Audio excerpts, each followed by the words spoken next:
Hello my dear students, this is Amarjeet from online mathematics. तो आज हम इस वीडियो में डिस्कशन करने वाले हैं क्लास 10 का एक बहुत ही इंपॉर्टेंट चैप्टर जिसका नाम है arithmetic progression. I know this term is quite new to you. तुम लोग इससे पहले इस वर्ड कभी सुने नहीं होंगे, what is arithmetic progression. But trust me, this is a very easy chapter and अगर इसको हमने कवर कर लिया तो फिर हमारा बोर्ड एग्जाम में जो इस चैप्टर से आता है करीबन 3 से 5 मार्क, हम उसको आराम से सिक्योर कर सकते हैं। तो ये वीडियो को पूरा फर्स्ट से लास्ट तक देखना है, उसके बाद ये चैप्टर पूरा इजीली हमें समझ में आ जाएगा। तो ये जो पूरा चैप्टर है मैंने इसको 3 पार्ट में डिवाइड कर लिया है। फर्स्ट पार्ट में हम डिस्कशन करेंगे फंडामेंटल्स ऑफ अरिथमेटिक प्रोग्रेशन, जो भी कॉन्सेप्ट्स है, जो भी फॉर्मूला है, जो कुछ भी है इसके अंदर, उसको फर्स्ट पार्ट में हमने डिस्कशन कर लेंगे। सेकंड पार्ट में हम डिस्कशन करेंगे problems on nth term of an AP. तो nth टर्म ऑफ एपी क्या है वो फंडामेंटल्स में डिस्कशन कर लेंगे, तो उसके रिगार्डिंग प्रॉब्लम्स करना है हमें सेकंड वीडियो में। And then third part of the video में हम डिस्कशन करेंगे problems on the sum of the first n terms of an AP. ठीक है, वो क्या है वो फंडामेंटल से पढ़ लेंगे, उसके रिगार्डिंग प्रॉब्लम जो है हम थर्ड वीडियो में डिस्कशन करने वाले हैं। तो without wasting time let's start our first video, that is fundamentals of arithmetic progression और इंट्रोडक्शन टू अरिथमेटिक प्रोग्रेशन और एपी।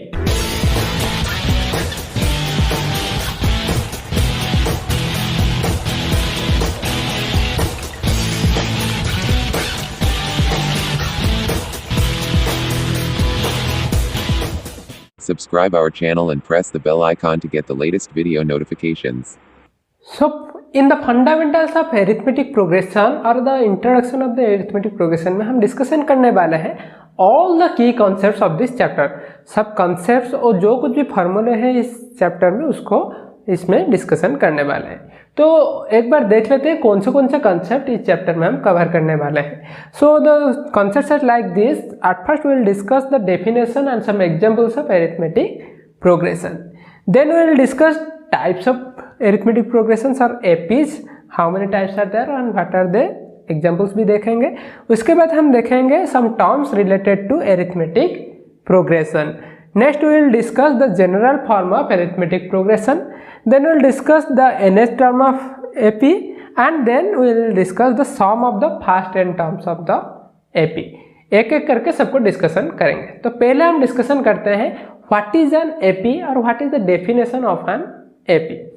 तो AP क्या है जानने से पहले हमें जानना पड़ेगा पहले सीक्वेंस किसे कहते हैं। ठीक है, उसके बाद मैं रिलेट करूंगा सीक्वेंस और अरिथमेटिक प्रोग्रेशन के बीच में क्या रिलेशन है। तो पहले हम जान लेते हैं व्हाट इज ए सीक्वेंस। ठीक है, आप लोग इसको नोट भी कर सकते हैं। सो सीक्वेंस का मतलब ये होता है a list of numbers arrange in a particular order और according to a particular rule. कोई भी एक लिस्ट ऑफ नंबर को अगर हम एक पर्टिकुलर ऑर्डर में अरेंज करते हैं या फिर कोई रूल के हिसाब में उसको अरेंज करते हैं तो उसको हम कहेंगे ए सीक्वेंस। एग्जांपल लेता हूँ, जैसे चलो मैं अगर नेचुरल नंबर्स लिखता हूँ जैसे कि 1 2 3 4 एंड सो ऑन, ये मैंने एक नेचुरल नंबर्स का लिस्ट लिखा है। तो ये इसका रूल क्या है, नेचुरल नंबर, सारे नेचुरल नंबर्स हम असेंडिंग ऑर्डर में लिख रहे हैं। ठीक है, तो ये एक सीक्वेंस होगा। सिमिलरली मैं अगर प्राइम नंबर्स लिखूंगा जैसे कि 2 3 5 7 9 नहीं होगा, देन 11 13 17 एंड सो ऑन। ये जो आता है हमारा, ये क्या है मैंने लिखा है, ये प्राइम नंबर्स का सेट लिखा है इन द असेंडिंग ऑर्डर, तो फिर ये है एक सीक्वेंस। सिमिलरली अगर मैं लिखता हूँ ऑल द इवन नंबर्स से 2 4 6 8 10 and so on, even natural numbers लिख रहा हूँ, ये भी एक पर्टिकुलर ऑर्डर में है, तो it is also called a sequence. Similarly और एक लिखते हैं, देखो 2 4 8 16 32 एंड सो ऑन। तो ये देखो ये भी एक सीक्वेंस होगा, क्योंकि यहाँ पे देखो ऑर्डर क्या है, 2 2 जा 4 4 2 जा 8 8 2 जा 16 16 2 जा 32, ऐसे एक ऑर्डर में आ रहा है। सिमिलरली और एक सीक्वेंस ऐसा हो सकता है, देखो नेचुरल नंबर्स मैंने लिख लिया है, अगर मैं सारे नेचुरल नंबर्स के स्क्वायर्स को लिखूंगा जैसे कि 1 का स्क्वायर क्या है 1, 2 का स्क्वायर है 4, 3 का स्क्वायर है 9, 4 का स्क्वायर है 16। ठीक है, कोई भी एक पर्टिकुलर ऑर्डर में कोई भी लिस्ट ऑफ नंबर्स लिखता हूं तो उसको कहेंगे हम सीक्वेंस। ठीक है, तो what is the relation between sequence and arithmetic progression. तो देखो सीक्वेंस जानने के बाद यहां से एक टर्म हमें मिल जाएगा जिसको हम कह सकते हैं प्रोग्रेशन, ठीक है, जिसको हम कह सकते हैं प्रोग्रेशन। प्रोग्रेशन क्या है? Progression is a sequence with a particular pattern, ठीक है। प्रोग्रेशन क्या है?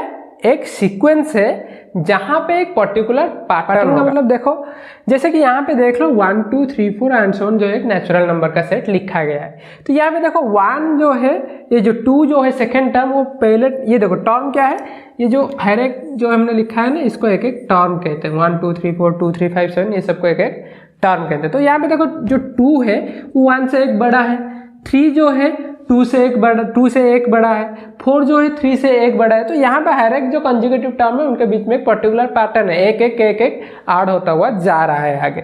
सिमिलरली यहाँ पे अगर देखेंगे देखो 2 से 3 1 ऐड हुआ, 3 से 5 2 ऐड हुआ, 5 से 7 2 ऐड हुआ, 7 से 11 4 ऐड हुआ, 11 to 13 2 ऐड हुआ।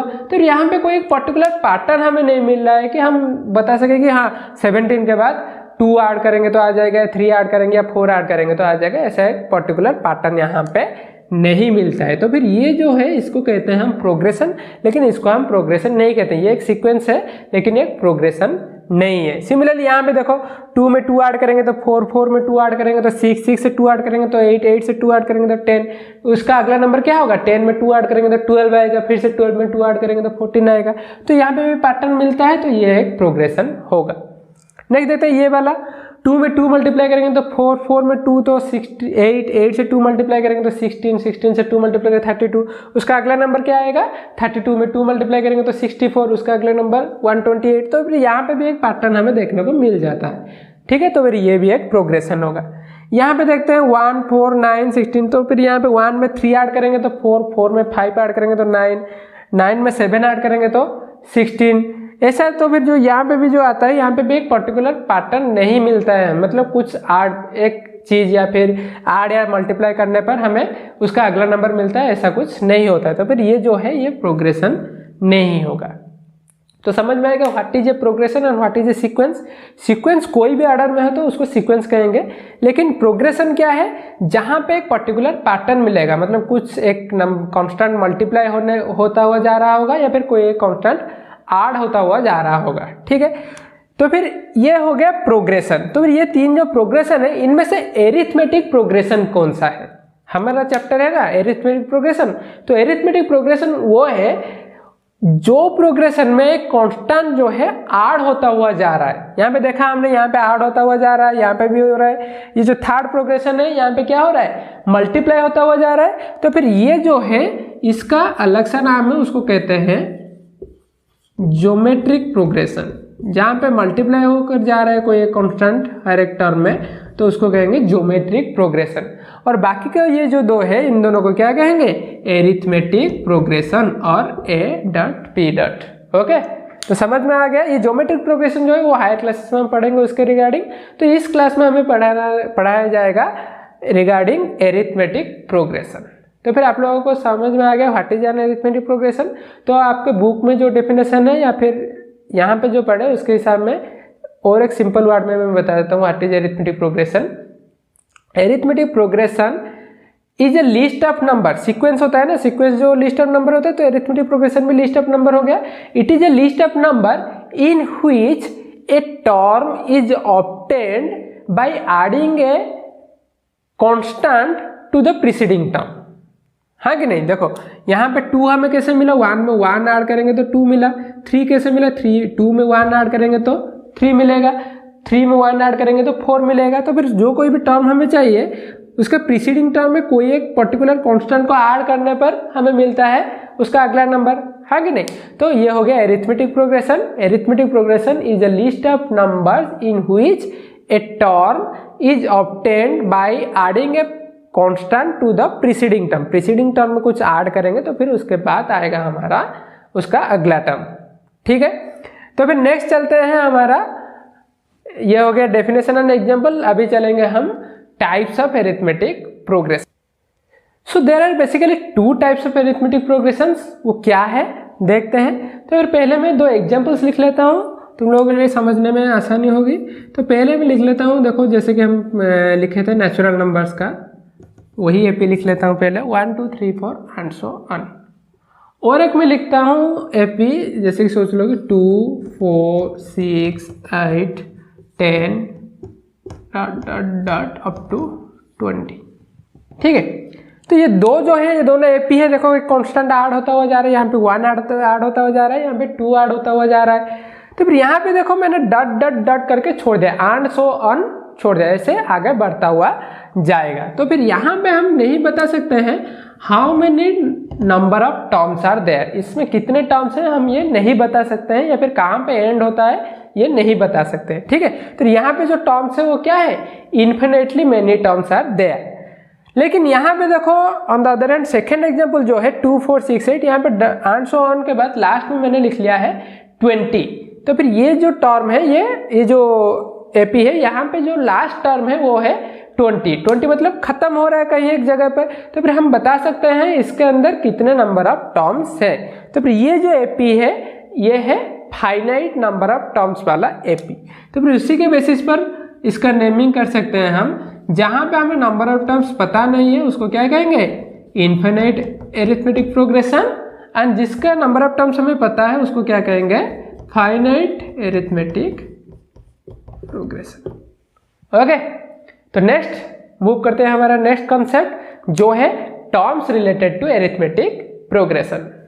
सो कोई भी एक चैप्टर हो, वहां पे कुछ ऐसे कीवर्ड्स होते हैं या फिर टर्म्स होते हैं जिसको हम वो चैप्टर में बार बार यूज करते हैं। सिमिलरली यहाँ पे एपी में ऐसे कुछ टर्म्स हैं या फिर ऐसे कुछ वर्ड्स हैं जिसको हम बार बार यूज करने वाले हैं थ्रू आउट द चैप्टर।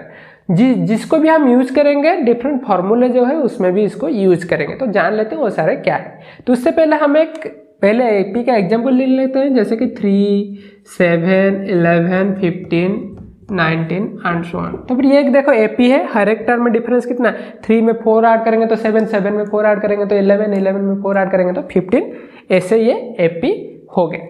फिर हमेशा देखो अगर हमारे पास पहला जो टर्म है, पहला टर्म क्या है 3 है, अगर वो नहीं होता तो फिर हम एपी लिख ही नहीं पाते, हाँ कि नहीं, ये ऑब्वियस बात है। अगर हम एक स्टेयर को चढ़ रहे हैं तो फिर अगर पहले स्टेप में हमारा कदम नहीं रखेंगे तो फिर ऊपर जा ही नहीं सकते।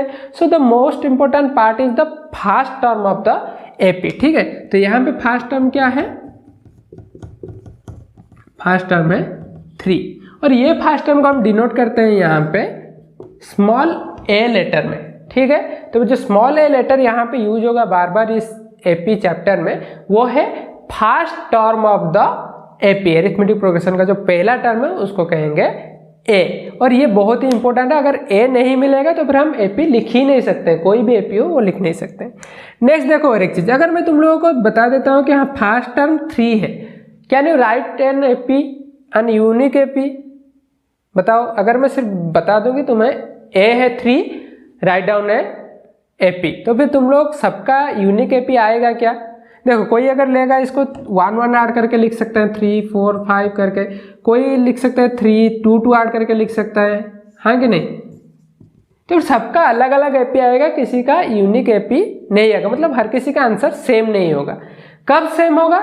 जब मैं बता दूंगा कि हाँ कितना ऐड करना है, हर एक टर्म में कितना कितना ऐड करना है, वो अगर मैं तुम लोगों को बता दूंगा तो फिर तुम लिख सकते हो एक यूनिक है। अगर मैं बता दूं कि पहला टर्म 3 है और हर एक टर्म में तुम्हें 4 ऐड करके अगला टर्म लिखना है, तो फिर तुम आराम से लिख सकते हो 3, उसके बाद लिखोगे 7, 11, 15, तो फिर ये वाला एपी तुम्हें मिल जाएगा। ठीक है, तो फिर हमें पहला टर्म के साथ साथ हमें ये जानना पड़ेगा कि हर एक टर्म के बीच में डिफरेंस कितना रह रहा है। जैसे कि यहाँ पे डिफरेंस है 7 - 3 कितना है 4, 11 - 7 कितना है 4, 15 - 11 कितना है 4। तो फिर हर एक कॉन्जुगेटिव टर्म के बीच में एक कॉमन डिफरेंस रह रहा है। ठीक है, तो फिर उसको हम लिखते हैं क्या, कॉमन डिफरेंस। कॉमन डिफरेंस यहाँ पे कितना है 4 है, और कॉमन डिफरेंस को डिनोट करते हैं हम स्मॉल डी। ठीक है, स्मॉल डी जो यूज करते हैं वो है कॉमन डिफरेंस, मतलब हर एक टर्म के बीच में कितना कितना गैप है या फिर कितना कितना डिफरेंस है। तो फिर ये जो दो टर्म है first term and common difference, ये दोनों बहुत ही इंपॉर्टेंट टर्म है। यहाँ पे हमेशा याद रखो, कभी भी एपी के रिगार्डिंग कोई भी तुम्हें क्वेश्चन आता है, कोई भी प्रॉब्लम आता है, वो तो डिस्कशन करेंगे अगले वीडियो में, लेकिन कोई भी प्रॉब्लम होता है हमेशा याद रखो तुम्हें ए एंड डी को पहले कैलकुलेट करना है। अगर दे दिया है क्वेश्चन में इट इज गुड, अगर नहीं दिया है तो फिर तुम्हें फाइंड आउट करोगे, कहीं ना कहीं पे हिंट होगा, उसको पहले ढूंढना है, उसके बाद हमें एपी मिल जाएगा एंड उसके रिगार्डिंग जो कुछ भी प्रॉब्लम्स है हम उसको फाइंड आउट कर लेंगे।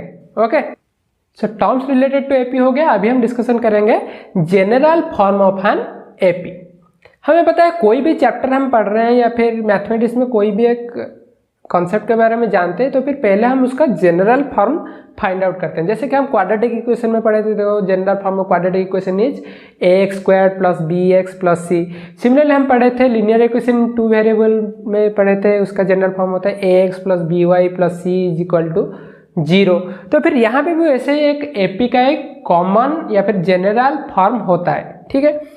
तो फिर कैसे लिखते हैं, देखो पहले एक एग्जाम्पल लेते हैं। सोच लो एक एपी है 23, 25, 27, 29 एंड सो ऑन, ठीक है। यहाँ पे ए क्या है, पहला टर्म क्या है, पहला टर्म है 23 एंड कॉमन डिफरेंस कितना है, माइनस कर लेते हैं 25 - 23 = 2, या फिर हम 27 - 25 भी कर सकते हैं, कोई भी दो करके हम देख सकते हैं कि दोनों के बीच में कॉमन डिफरेंस कितना आ रहा है, डी आ रहा है 2।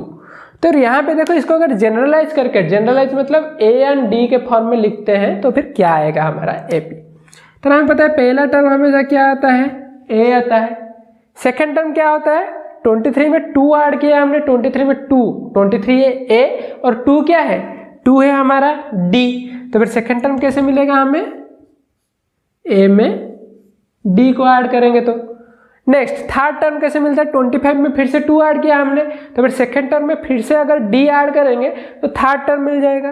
तो a + d है, इसमें अगर फिर से d ऐड करते हैं तो क्या मिलेगा बताओ, a + 2d, हाँ कि नहीं। तो फिर बताओ उसका अगला टर्म क्या आएगा, yes very good, a + 2d में d ऐड करेंगे तो क्या आ जाएगा 3d and so on. Understood, a + d, a + 2d, a + 3d, a + 4d, a + 5d and so on. ये जो है इसको कहते हैं general form of an AP. Okay, so आप लोग इसको नोट कर लो। तो अभी हम डिस्कशन करेंगे हमारा नेक्स्ट कंसेप्ट जो है nth term of an AP. Okay, now let's learn what is the nth term of an AP. तो हमें पता है general form of an AP क्या है, a + d, a + 2d, a + 3d and so on. तो similarly इसको और एक बार अच्छे से लिख लेते हैं, ठीक है।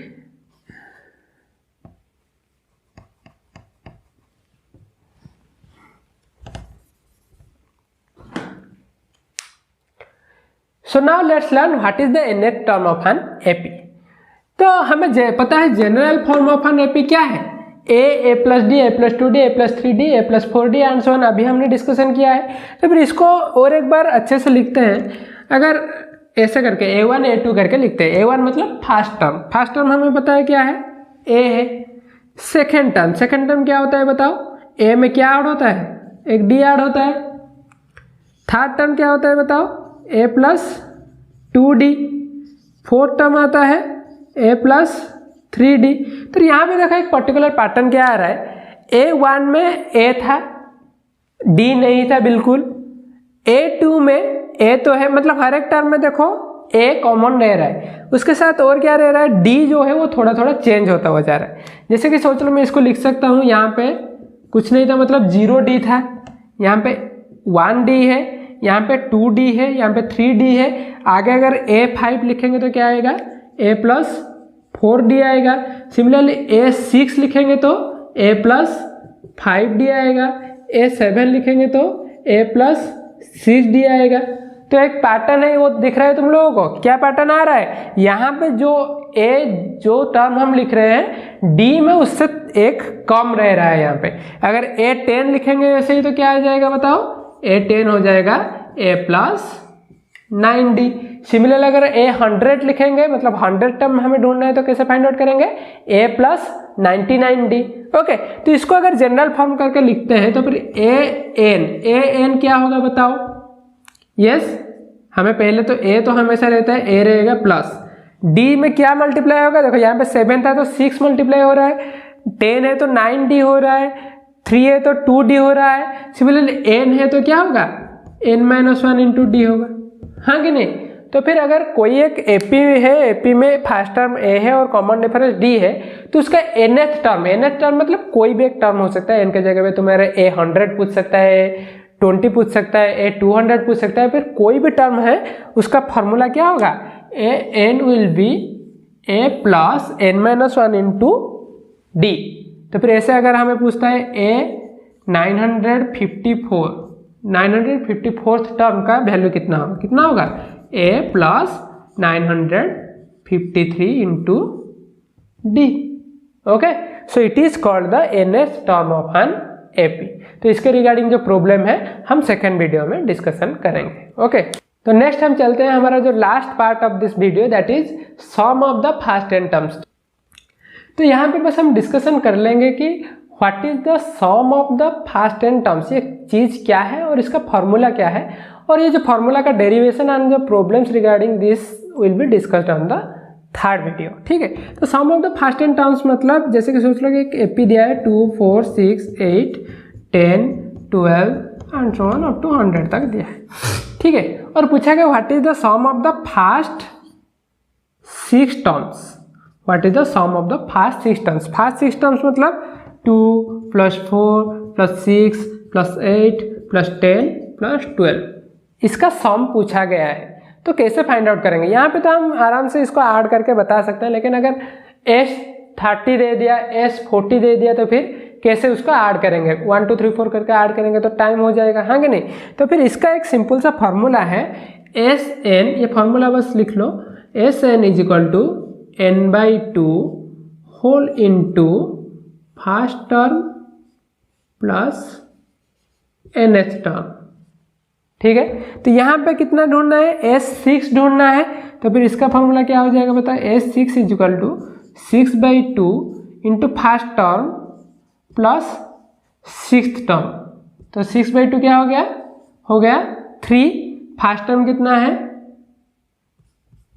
2 अंदर 6th टर्म कितना है 12। तो ये आंसर हो गया कितना 3 इंटू 14, 12 + 2 = 14 = 42। तो इसको ऐड करोगे तो आंसर कितना आएगा 42 आएगा, और उसके लिए फॉर्मूला है Sn = n/2 a + an। Understood. तो फिर ये हो गया हमारा first part of this video, means all the fundamental और the concepts of arithmetic progression, जो कि हमारा यूज होगा इसके second and third part of the videos में। वहाँ पे हम डिस्कशन करेंगे different types of problems regarding fundamentals के ऊपर भी जो प्रॉब्लम है वो भी हम डिस्कशन करेंगे। उसके बाद हम डिस्कशन करेंगे nth टर्म रिगार्डिंग, बहुत सारे प्रॉब्लम्स आते हैं हमारे बोर्ड एग्जाम में, उसको डिस्कशन करेंगे। And in the last video will discuss the problems on sum of the first n terms, उसमें से लॉन्ग क्वेश्चंस आने के बहुत चांसेस है।